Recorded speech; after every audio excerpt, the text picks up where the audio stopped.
now moving on to the last topic of the day, Evo. So Evo is upon us. My goal is to have this video out before the weekend is over, so we can at least have Evo commentary prior to Evo wrapping up. And what would you say are your Evo predictions or things that you would like to see? And obviously we know, because Ed Boon tweeted it very directly, we're not getting Mortal Kombat. So what else would you like to see? I would definitely like to see, this is a game that's very dear to my heart. I love the progress of Skullgirls through the years and how it is basically survived an apocalypse after the next. They're in their first season pass of their DLC. I would definitely like to see what predictions are like, what characters are we getting to end off the season 1? And, will there be a season 2? Because, I realize that fighting games are like in a very weird limbo now, especially with the PS4 and the PS5 both sharing the same console generation at this point in terms of games. Mm-hmm. So I definitely would to see are the next games, are they going to be multi-platform? Yes, they're multi-platform through backwards compatibility, but then let's just say if there's a PS5 version or PS4 version, what are going to be the differences in terms of gameplay add-ons and things of that nature? I definitely would love to see anything from Namco, Bandai, just say maybe another Soul Calibur or maybe another Tekken of things, because I do feel like the last iterations that we got were the highest it's ever been for both of those series. Mm-hmm. Both of them. I love Tekken 7. I love Soul Calibur 6. I feel like they were very well polished, very, very well put together. Even just the characters that they chose, I kind of feel like they're starting to finally weed out the extra characters who are clones of other people. Mm-hmm. It's no, let's focus on this character specifically. So yeah, Skullgirls, anything from Namco, Bandai, hopefully something from Fighter Z, because this is the first, I believe this is the first time it's ever been included into Evo. Yes, that sounds right. We could be wrong, but I might be right. Definitely know something from Street Fighter is going to come about, probably a character trailer. Maybe they'll probably show one of the newer characters, because they did Guile. They give us that hope, hey, we're not doing the whole DLC thing again like that. So hopefully we get the showcase an entirely new character, because this is after Street Fighter 3 finally. So those are my predictions. Okay.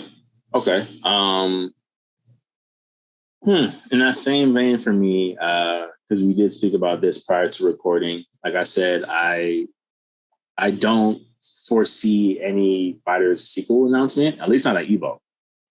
So again, some type of loose DLC would be nice. Clearly the game still has a very rabid and active audience. And, if it is indeed its first time at Evo, what better way to cap off Evo than to announce something, another update for the game. To me, like I said, I'm there's something 1000% for sure Blaze Blue. Not Blaze Blue, Guilty Gear coming. But I hope it's quality of life. I hope it's things where it's just you and I spoke about the butchered roster, the butchered gameplay mechanics. Ironically, to make it more casual friendly, but as a casual, I'm there was something, alluring about, Rev 2 being extremely hard to pick up, but extremely satisfying to, figure out, as opposed to Strive, which seems stripped down. So I do think something Guilty Gear focus is coming. Speaking of Blaze Blue, I might as well make a crossover trailer at this point. I don't think Blaze Blue has any new games on the horizon. So maybe a crossover character announcement would be kind of cool. Honestly, if anything, Blaze Blue, I would hope that it would just be something with their tag game that they released. Because they've added rollback netcode to Central Fiction and cross tag battle, and then like I said, bro, I told you this, cross tag battle was I loved it.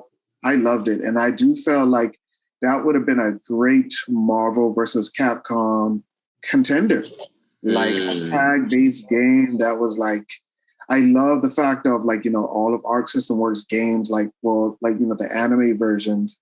There was Blaze Blue, there was Persona 4 Arena, there was that Ruby game, which was the first time we've ever seen these characters in a fighting game style. And then, even, the GOAT, Under Night. I told you to this day, bro, Under Night was just a very beautiful game that I just did not know existed.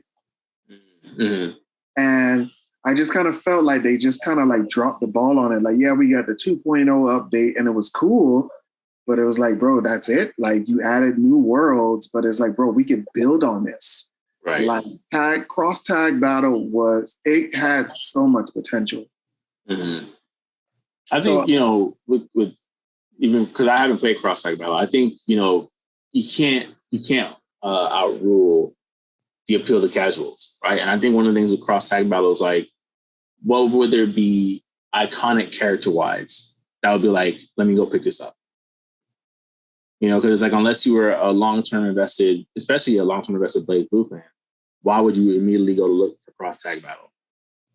You look at the cover, like, I don't recognize any of these people. Well, no, but the thing is, the Blaze Blue characters had the largest roster. Mm-hmm. Like, especially when I played Central Fiction was a great ending to the Blaze Blue saga. I would say that was a great ending. So like cross tag battle is like almost like a what if universe. Now, yeah, they could have just like added more characters from Central Fiction, but what would have been the real big selling point, and this is my opinion, because the Ruby anime, like a lot of people actually enjoy that anime, and I've actually picked it up and I saw some good parts. More Ruby characters would have brought people like, hey, we got some more Ruby characters. Let's do it.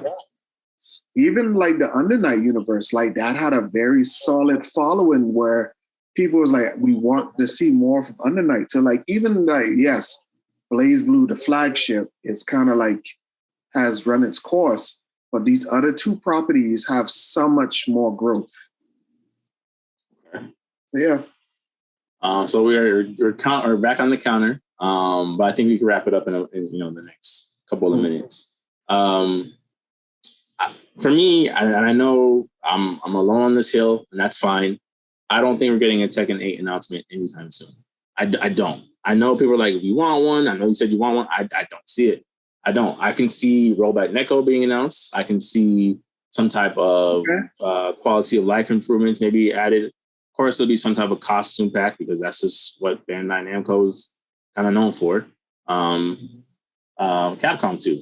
But like, I think there'll be something Tekken related, but I don't think it'll be a Tekken 8. I will be very visibly and audibly surprised if a Tekken 8 logo flashes up at any point. I would say one of my biggest EVO disappointments, just to wrap it up, I wouldn't have put Granblue Fantasy in.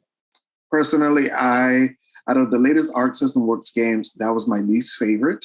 Mm-hmm. It's not because, like, I mean, I do aware it's a very big brand title, the Granblue universe, but I would have put Virtual Fighter Ultimate Showdown in place. Mm-hmm. Like when I bought that game, when I came back from my trip, I was like, wow, bro, the gameplay has survived this long.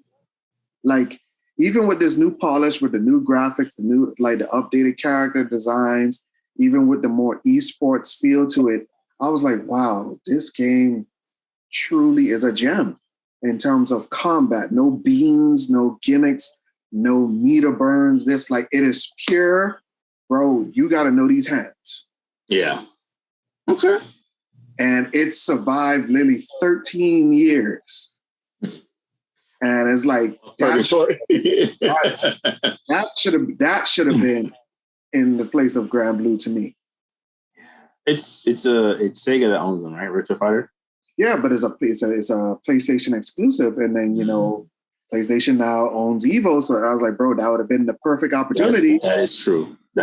Like, I would love to see. I completely forgot about it. You mentioned it, but I definitely would want to see something Soul Calibur related. I enjoyed 6 a lot. It was a lot of fun. But I think my completely off the wall, it may never happen, but if it happens, great. To close out this session is I want to see a Bloody Roar reboot announced at Evo. Okay. I think it's time. I think it's been enough of a time between. I think there's a lot of things that they could do with that gameplay, especially nowadays. Mm-hmm. And the idea of turning into animal hybrids that use punishing attacks it's gold. It's fighting game gold. Killer Instinct was a good example, bro, of how an old fighting game like that could be revived. Like, yes, Mortal Kombat is coming up on its 30th year, but there are other franchises from back in the day that could really, truly like be beautiful. Like look, for example, Samurai Showdown, when they had the inclusion of the Last Blade characters. It's like, bro, when's the last time you heard of the game The Last Blade? Like, so there's a lot of room for fighting game growth, man. And I definitely hope this Evo shows signs of that. Okay. And I guess the very, very, very last thing, because we are around time. Is there anything at all Marvel versus Capcom 2 related that gets announced at Evo? Honestly, considering all the rumors and leaks that have been. Honestly, bro, no. The way Disney is acting right now with their with what they own, I don't ever see another Marvel versus Capcom ever happening. I think Capcom just needs to like cut their losses and find another partner to do these collaboration series with. Like, you know, like I said, a lot of people have been asking for Capcom versus SNK. I feel like, you know, they did a lot of hints of it where like, you know, SNK characters kept coming up as like, you know, guest characters in games. So like the market is there. It's there. You just got to go for it. Okay. We'll see. I mean, because as you both know, Capcom is definitely in a reputation rebuilding phase right now. So I'm sure they're going to try to play it as safely as they can for the time being. But yeah, I do think, especially once they get back into good standings, hopefully with Street Fighter 6 being a commercial success, you know, it'll allow them to kind of get quote unquote risky again and start, you know, busting out the SNKs and, you know, collaborations with all these other established properties that would make for great, you know, crossover fighting games. I guess it remains to be seen. Evo this weekend. And we'll be back hopefully, again, more consistently to break some of this stuff down. Of course.